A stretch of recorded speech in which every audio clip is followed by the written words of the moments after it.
ചെമ്പനീർ പൂവിൻ്റെ വരാൻ പോകുന്ന എപ്പിസോഡിൻ്റെ വിശേഷങ്ങളിലോട്ട് എല്ലാവർക്കും സ്വാഗതം. അപ്പോൾ ഒരു ദിവസം വർഷയെ കാണാൻ വേണ്ടി മഹിമ നമ്മുടെ ചന്ദ്രോദയത്തിലോട്ട് വരുവാണേ.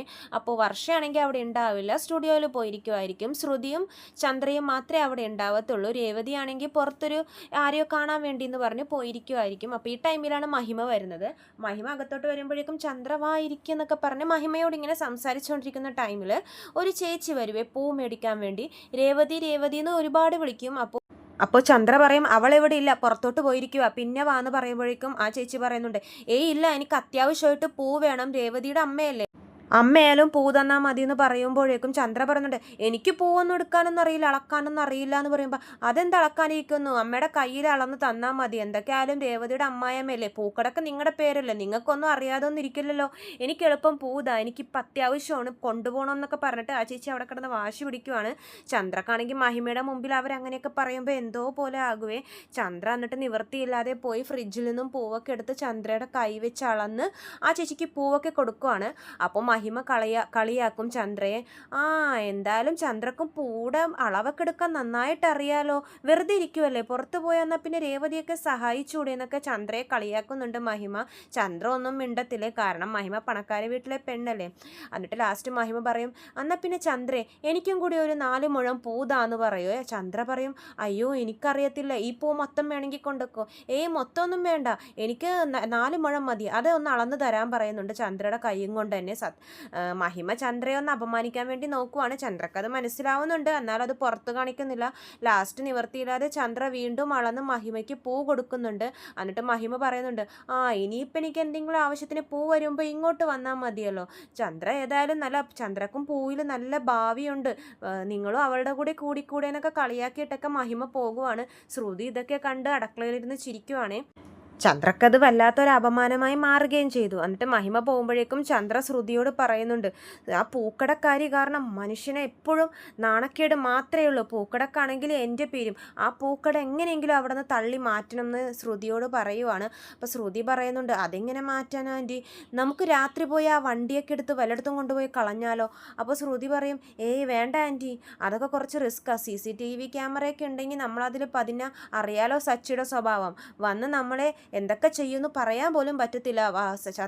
പൂക്കട പൂട്ടിച്ചത് നമ്മളാന്ന് അറിഞ്ഞു കഴിഞ്ഞാൽ സച്ചി കണ്ണും മൂക്കും ഇല്ലാതെ എന്തെങ്കിലുമൊക്കെ ചെയ്യുമെന്ന് പറയുമ്പോൾ ചന്ദ്ര പറയും, അത് ശരിയാ, അവൻ എന്ത് ചെയ്യുമെന്ന് നമുക്ക് പറയാനൊന്നും പറ്റത്തില്ല, ദേഷ്യം വന്നു കഴിഞ്ഞാൽ പിന്നെ എന്ത് ചെയ്യും, എനിക്ക് ആ പൂക്കട അവിടെ നിന്ന് മാറ്റിയേ പറ്റുള്ളൂ എന്ന് പറയുമ്പോൾ ശ്രുതി പറയുന്നുണ്ട്, ആൻറ്റി എനിക്കൊരു ഐഡിയ തോന്നുന്നുണ്ട്, പെട്ടെന്ന് ഒരു ദിവസമല്ലേ സച്ചി ഈ കട കൊണ്ടുവന്നിട്ട് ഇവിടെ ഇട്ട് കൊടുത്തത് രേവതിക്ക് വേണ്ടിയിട്ട്, അതുകൊണ്ട് അതിൻ്റെ റൂൾസും റെഗുലേഷൻസ് ഒന്നും സച്ചിക്ക് അറിയാൻ പാടില്ലായിരിക്കും, കുറേ ഫോർമാലിറ്റീസ് ഒക്കെ ഉണ്ട്, ഇങ്ങനെ ഒരു റൂൾസും ഒബേ ചെയ്യാതെ ഇങ്ങനെ ഒരു കടയൊന്നും ഇങ്ങനെ വീടിന് മുമ്പിൽ ഇടാൻ പാടില്ല, നമുക്ക് കോർപ്പറേഷൻ ഓഫീസിൽ പോയൊരു കംപ്ലൈൻറ്റ് കൊടുക്കാം, റോഡരികിൽ ഇങ്ങനെ കടയിട്ട് നിൽക്കുവാണ്, ഒരു ഇതുമില്ല എന്നൊക്കെ പറഞ്ഞിട്ട് കുറേയൊക്കെ ചേർത്ത് പിടിപ്പിച്ച് നമുക്കൊരു കംപ്ലൈൻറ്റ് കൊടുക്കാം, ബാക്കി കാര്യങ്ങൾ അവർ നോക്കിക്കോളും, അപ്പോൾ പിന്നെ നമ്മളാണെന്ന് അറിയത്തുമില്ല, കട അവർ വന്ന് കൊണ്ടുപോവുകയും ചെയ്യും. അപ്പോൾ ചന്ദ്ര പറയും, അത് നല്ല ഐഡിയ ആണല്ലോ, എന്നാൽ ശ്രുതി നീ എത്ര വേഗം അത് ചെയ്യാൻ പറയുവാണ്.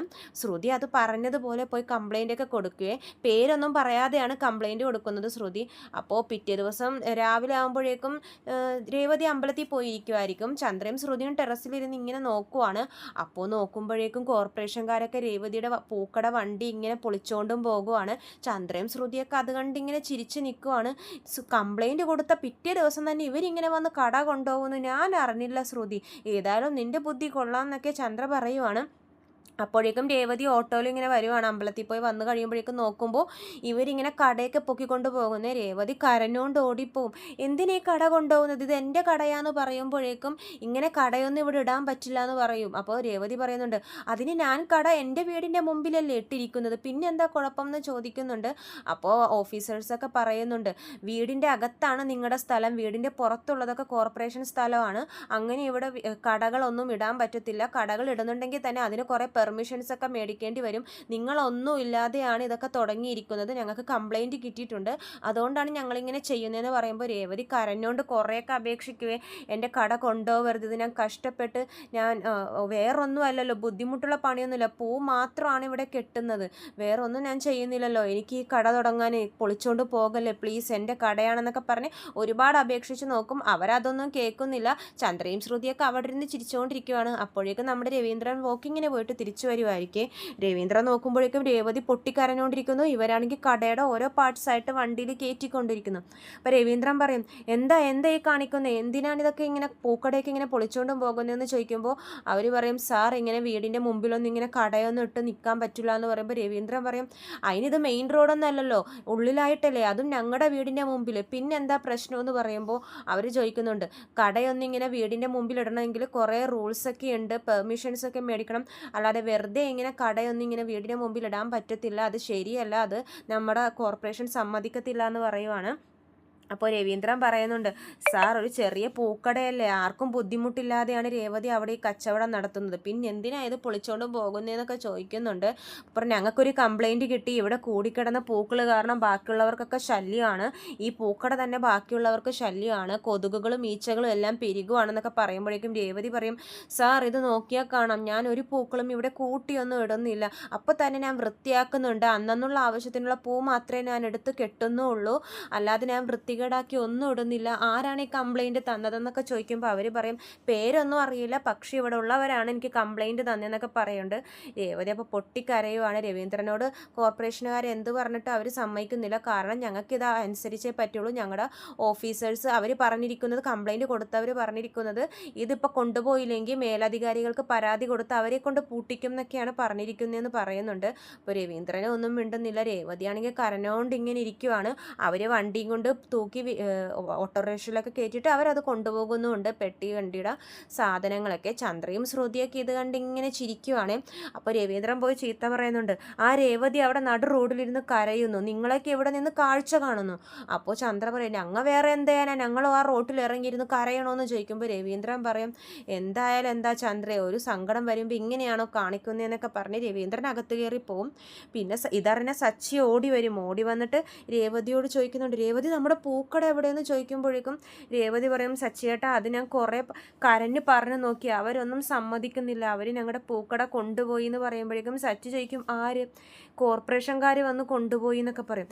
സച്ചി ദേഷ്യത്തിൽ അകത്തോട്ട് കയറിപ്പോയി അച്ഛനെ വിളിക്കും, അച്ഛാ എന്താ വെച്ചാൽ നമ്മുടെ രേവതിയുടെ പൂക്കട ആരാ കൊണ്ടുപോയെന്ന് ചോദിക്കുമ്പോൾ രവീന്ദ്രൻ, നീ സമാധാനപ്പെടടാ, അത് അവർ കൊണ്ടുപോയി, അത് അവരുടെ സ്ഥലമല്ലേ, അവർ പറഞ്ഞു അങ്ങനെയൊന്നും പൂക്കടയൊന്നും വീടിൻ്റെ മുമ്പിൽ ഇടാൻ പാടില്ല, വീടിൻ്റെ അകത്താ വരെയാ നിങ്ങളുടെ സ്ഥലം, വീടിൻ്റെ പുറത്ത് അവരുടെ സ്ഥലമാണ് എന്നൊക്കെ പറഞ്ഞ് അവരത് കൊണ്ടുപോയി എന്ന് പറയുമ്പോഴേക്കും സച്ചി പറയും, എന്താച്ചാ വീട് സ്ഥലം കയറ്റി വരെ ആളുകൾ വീടും ഫ്ലാറ്റുകളൊക്കെ പണിയുന്നു, ഞങ്ങളൊരു ചെറിയ പൂക്കടയല്ലേ, ആരെയും ബുദ്ധിമുട്ടിക്കാതെയല്ലേ നടത്തുന്നത്, അവരെന്തിനാ ഇങ്ങനെ ചെയ്തത്, ഞാൻ അവർക്കിട്ട് വെച്ചിട്ടുണ്ട്, ഞാൻ ഇപ്പം തന്നെ പോയി ചോദിച്ചിട്ട് ആ വണ്ടി ഇങ്ങോട്ട് എടുത്തുകൊണ്ട് വരും എന്ന് പറയുമ്പോൾ രവീന്ദ്രൻ പറയും, അങ്ങനെയൊന്നും ചെയ്യണ്ട, അവരുടെ ഇതിൽ വെച്ച് നോക്കുമ്പോൾ റൂൾസൊക്കെ ഫോളോ ചെയ്യണ്ടേ, അപ്പോൾ നമ്മൾ അതൊന്നും ചെയ്തിട്ടില്ലല്ലോ, അതാ കാര്യം എന്ന് പറയുമ്പോൾ ശ്രുതി പറയും, ഒരു കട തുടങ്ങുന്നതിന് മുമ്പ് ഇതൊക്കെ ആലോചിക്കണ്ടേ, എന്തൊക്കെ ഫോർമാലിറ്റീസ് വേണമെന്നൊക്കെ, നിങ്ങൾ വെറുതെ ഒരു പെട്ടെന്ന് ഒരു ദിവസം രാവിലെ കൊണ്ടുവന്നൊരു വണ്ടി ഇട്ടിട്ട് അത് കടയാണെന്നൊക്കെ പറഞ്ഞാൽ അതിന് കുറേ റൂൾസൊക്കെ ഉണ്ട്, അതൊന്നും അറിയാതെയാണോ കടയിടുന്നതെന്നൊക്കെ പറഞ്ഞ് ശ്രുതി പുച്ഛിക്കുന്നുണ്ട്. അപ്പോൾ തന്നെ സച്ചിക്ക് സംശയം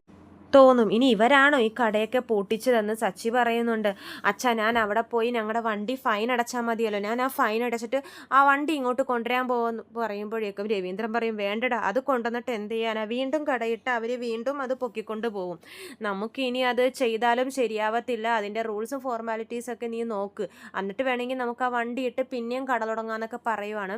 അപ്പോൾ രേവതി പറയുന്നുണ്ട്, സച്ചിയേട്ടൻ എനിക്ക് ആദ്യമായിട്ട് ഇട്ട് തന്ന കടയാണ്, ഞാൻ ആദ്യമായിട്ട് വരുമാനം ഉണ്ടാക്കിയ കട, ആ കട ഇപ്പം പോയി എന്നൊക്കെ പറഞ്ഞ് രേവതി ഭയങ്കര കരച്ചിലാണ്. അപ്പോൾ ചന്ദ്ര പറയും, നിനക്ക് ഈ വീട്ടിലെ പണി നോക്കിയിരുന്നാൽ പോരെ, നീ എന്തിനാ വേണ്ടാത്ത പണിക്കൊക്കെ പോകുന്നതെന്നൊക്കെ പറയുമ്പോൾ ശ്രുതി ഇങ്ങനെ ഇരുന്ന് ചിരിക്കുവാണ്. അവരുടെയൊക്കെ ചിരി കാണുമ്പോൾ സച്ചിക്ക് നല്ല ദേഷ്യം വരുന്നുണ്ട്. അപ്പോൾ രേവതി പറയുന്നുണ്ട്, ശരിയാ, എനിക്കിതൊന്നും പറ്റത്തില്ല, ഞാനിനി വീട്ടിലെ പണി തന്നെ നോക്കിയിരിക്കാം എന്ന് പറഞ്ഞ് രേവതി അങ്ങനെ കരഞ്ഞുകൊണ്ടിരിക്കുമ്പോൾ സച്ചിക്കാണെങ്കിൽ രേവതിയുടെ കരച്ചിൽ കാണുമ്പോൾ സങ്കടം വരുന്നുണ്ട്.